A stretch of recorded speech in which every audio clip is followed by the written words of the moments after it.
भगवान खोजने से नहीं मिलते हैं कि भगवान खोजने से नहीं मिलते हैं, भगवान तो उनमें खो जाने से मिलते हैं।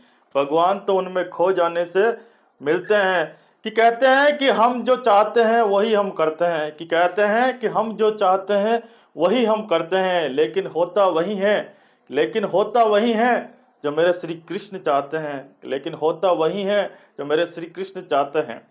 कि जब से हमें पता चला है कि जब से हमें पता चला है कि श्री कृष्ण हमारे साथ हैं, कि जब से हमें पता चला है कि श्री कृष्ण हमारे साथ है, तब से हम भूल गए हैं, तब से हम भूल गए हैं कि कौन कौन हमारे खिलाफ है, तब से हम भूल गए हैं कि कौन कौन हमारे खिलाफ है।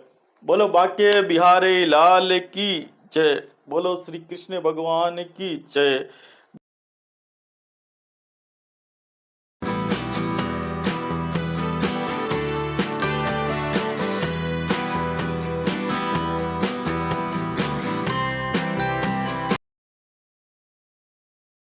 सभी दोस्तों को राधे राधे, गुड मॉर्निंग, नमस्कार। आज है सोमवार और अभी आज है सुबह के 8 बजे। आप मेरे साथ देख रहे हैं मंडे मोटिवेशन स्टोरी में। आज एक ऐसी बेहतरीन स्टोरी और कहानी, आज हम ऐसी शख्सियत और ऐसे संत के बारे में बात करेंगे कि जो कि आज भारत में वर्तमान समय में नंबर 1 पे ट्रेंडिंग में है।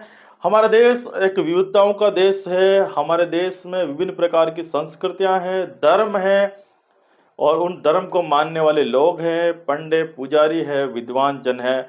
कहा भी गया है कि स्वास्थ्य की जो डेफिनेशन होती है हेल्थ की, उसमें कहा भी गया है कि health is a physically, mentally and socially and spiritually well being, not merely absence of any disease. इसमें कहा गया है कि स्वास्थ्य शारीरिक, मानसिक और सामाजिक रूप से स्वस्थ होने के साथ साथ भी एक स्पिरिचुअल, धार्मिक रूप से स्वस्थ होना व्यक्ति का भी पूरी तरीके से स्वस्थ माना जाता है। तो दोस्तों, इस दुनिया में जो जो भी इंसान है किसी न किसी को अपना आइडल मानता है, चाहे वो आस्तिक हो चाहे नास्तिक हो। आस्तिक लोग भगवान में विश्वास रखते हैं और भगवान की पूजा करते हैं, उन्हीं के पद चिन्हों पर चलते हैं।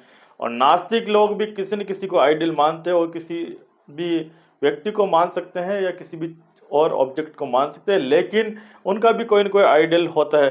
तो दोस्तों, आज के मंडे मोटिवेशनल वीडियो में मैं हूं सीपी बेरो और करते हैं शुरुआत इस वीडियो को। तो सभी को, भक्तों को राधे राधे और नमस्कार, और करते हैं वीडियो की शुरुआत। आज के इस वीडियो में हम बात करने जा रहे हैं हित प्रेमानंद जी महाराज की, जो कि वृंदावन में रहकर अपने जो भी ज्ञान है, विचार है, उनको पूरी दुनिया में पहुंचाने का कार्य कर रहे हैं।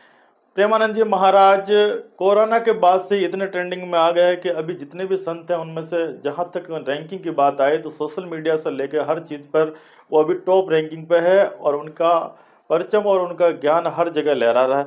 क्योंकि होना भी चाहिए, क्यों ना हो, क्योंकि प्रेमानंद जी महाराज के पास जो ज्ञान है, साधना है, वो शायद इस तरह की साधना, निस्वार्थ साधना शायद हमें कहीं देखने को मिलती है। प्रेमानंद जी महाराज का जन्म कानपुर में हुआ था और उनका बचपन का नाम अनिरुद्ध कुमार पांडे था। 13 वर्ष की उम्र में उन्होंने वनवास ले लिया और उन्होंने बहुत कुछ सालों तक उन्होंने बनारस में तपस्या की। जब बनारस में तपस्या करने के दौरान उनको एक दिन आत्मज्ञान की प्राप्ति हो और उन्होंने वृंदावन जाने का निश्चय किया और वृंदावन जाकर श्री कृष्ण भक्ति में लीन होने का निर्णय किया। वहाँ उनकी शिक्षा दीक्षा हुई और वहाँ पर उनके गुरुजी की शरण मिली और गुरुजी ने उनको श्री कृष्ण भक्ति का पूरा पाठ पढ़ाया। उसके बाद वो श्री कृष्ण भक्ति में लीन हो गए और ऐसे तल्लीन हो गए कि श्री कृष्ण भक्ति में पूरी तरीके से डूब गए और अपने भक्तों को श्री कृष्ण भक्ति का पाठ पढ़ाने लगे, ज्ञान का पाठ पढ़ाने लगे। दोस्तों, आप सब लोग जानते हैं श्री कृष्ण भगवान का एक इतिहास में बहुत ही अच्छा नाम है, अच्छा पद प्रतिष्ठा। उनके द्वारा दिए गए जो उपदेश है वो गीता के रूप में संकलित है, जो कि हर धर्म के लोग उनको पढ़ना चाहते हैं। उनमें ऐसा ऐसा गुड रहस्य ज्ञान छुपा हुआ है कि हर इंसान की वो जीवन को बदल सकता है, जीवन को सुधार सकता है। तो स्वामी प्रेमानंद जी महाराज भी इसी तरीके की साधना कर रहे हैं और अपने समाज कार्यों में संलग्न है और निस्वार्थ भाव से लोगों की सेवा कर रहे हैं, अपने ज्ञान का प्रचार प्रसार कर रहे हैं। स्वामी प्रेमानंद जी महाराज इसलिए भी फेमस है क्योंकि वो एक धर्म की आड़ में अंधविश्वासों को बढ़ावा नहीं देते हैं। जहाँ तक कि हम आजकल आए दिन देखते हैं बहुत बड़े बड़े संत होते हैं, लेकिन वो एक धर्म की आड़ में जो कि अंधविश्वासों को बढ़ावा देने का काम करते हैं, जहाँ कहीं न कहीं हमारी युवा पीढ़ी और हमारे देश के लोग उस अंधविश्वास के गर्त में चले जाते हैं और भक्ति भाव से दूर हो जाते हैं। इसके विपरीत प्रेमानंद जी महाराज का ज्ञान बिल्कुल विपरीत है। वो सिर्फ और सिर्फ सच्चाई से रूबरू कराते हैं और भगवान की भक्ति करने का तरीका बताते हैं और अंधविश्वास से लोगों को मुक्ति दिलाते हैं। इसलिए भी लोग उनको पसंद करते हैं।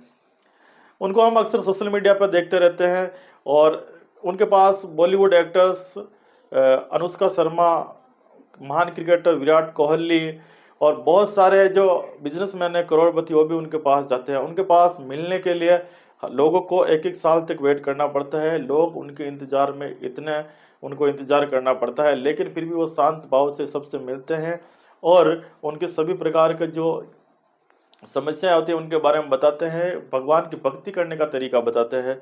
आप जानते हो, आपने रिंकू सिंह का नाम सुना होगा जो कि WWE में चैंपियन रह चुके हैं। रिंकू सिंह जी ने, जो कि विदेश में रहते थे और विदेश में भारत का डंका, उनका नाम का डंका बजता था, लेकिन उनका मन ऐसा रमा भक्ति भाव में, उन्होंने जब प्रेमानंद जी महाराज के वीडियोस देखे, उनके ज्ञान सुना, तो उनका मन कृष्ण भक्ति में लीन हो गया और अपना काम काज सब पहलवानी छोड़ के वो श्री कृष्ण भक्ति में लीन हो गए और अभी श्री कृष्ण भगवान की भक्ति कर रहे हैं, गुरु जी के शरण में रखे हैं।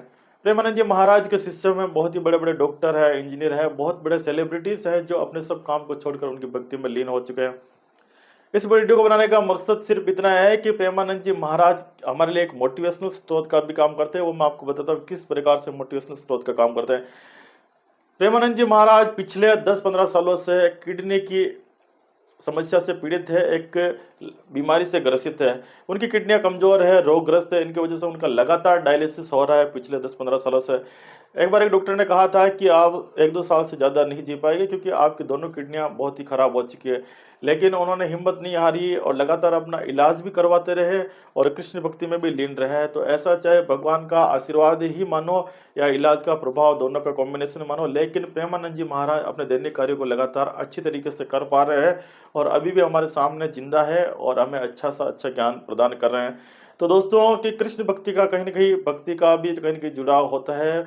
हम भगवान की भक्ति करते हैं, वो हमें एक विश्वास दिलाते हैं, एक प्रेरणा दिलाते हैं, ताकि हमें लगता है कि हर समय हमारे साथ कोई ना कोई मौजूद है, ताकि वो शक्ति हमें जिंदा रहने की, एक आशावादी जीवन में आगे बढ़ने की प्रेरणा देती है। तो कृष्ण भक्ति और लगातार इलाज करवाते हुए भी वो लोगों की सेवा कर रहे हैं, इसीलिए वो हमारे लिए आज प्रेरणा स्रोत है। इसलिए मैंने इस कहानी में, आज की इस मंडे मोटिवेशनल स्टोरी में प्रेमानंद जी महाराज के बारे में आपको दर्शाया है। इस वीडियो का मकसद ना ही धर्म का प्रचार करना है और ना ही किसी एक धर्म विशेष को बढ़ चढ़कर दिखाना है। इस वीडियो का मकसद सिर्फ इतना है कि वो शारीरिक रूप से कमजोर होते हुए भी अपने काम में कितना तन्मय रूप से संलग्न है। हम भी इसी प्रकार, हम छोटी छोटी मुसीबतें आ जाती है, कभी बुखार आ गया, कभी किसी और वजह से हम परेशान हो जाते हैं और अपने कर्म को छोड़ देते हैं। तो हमें ज्ञान योगी के साथ साथ कर्म योगी भी बनना पड़ेगा, तभी हम अपने जीवन को अच्छी तरीके से जी सकते हैं और अपने लाइफ में जो सपने हमने प्राप्त किए हैं, जो सपने हमने सोच रखे, उन सपनों को प्राप्त कर सकते हैं। तो दोस्तों, हमें जहाँ से भी प्रेरणा मिली है, हमें प्रेरणा ले लेनी चाहिए, चाहे वो कोई संत हो, चाहे कोई गरीब आदमी हो, चाहे भिखारी हो। प्रेरणा हम कहीं से भी ले सकते हैं, शिक्षा हम किसी भी व्यक्ति से ले सकते हैं। हम छोटी से छोटी चीज़ से भी हम शिक्षा ले सकते हैं और उस शिक्षा को अपने जीवन में उतार कर आगे बढ़ सकते हैं। तो दोस्तों, आज के वीडियो में हमने जाना स्वामी प्रेमानंद जी महाराज के बारे में और कृष्ण भक्ति के बारे में और उनके क्रियाकलापों के बारे में। अंत में मुझे श्री कृष्ण भगवान का एक भजन की 2 लाइन याद आ रही है, मैं आपको सुनाना चाहता हूँ, तो सुनिए। जहाँ राधा नाम रसधार बहे, जहाँ राधा नाम रसधार बहे, वही कुंज बिहारी रहते हैं। जहाँ राधा नाम रसधार बहे, वही कुंज बिहारी रहते हैं। जहाँ हर मन राधे राधे कहे, जहाँ हर मन राधे राधे कहे, वहीं रास बिहारी रहते, वहीं रास बिहारी रहते हैं, वहीं रास बिहारी रहते हैं। राधे राधे। जय श्री कृष्ण, जय नंद गोपाल। तो दोस्तों, आज के मंडे मोटिवेशनल स्टोरी में बस इतना ही। अगर आप हमारे यूट्यूब चैनल पर पहली बार विजिट कर रहे हैं तो हमारे यूट्यूब चैनल CP बेरवा 92 को सब्सक्राइब करना ना भूले और हमें सपोर्ट करें, ताकि हर मंडे मैं आपके लिए लेकर आऊँ एक बेहतर से बेहतरीन मोटिवेशनल स्टोरी। तो मिलते हैं किसी और नई बेहतरीन कहानी और स्टोरी के साथ, तब तक के लिए दीजिए इजाजत। नमस्कार, धन्यवाद।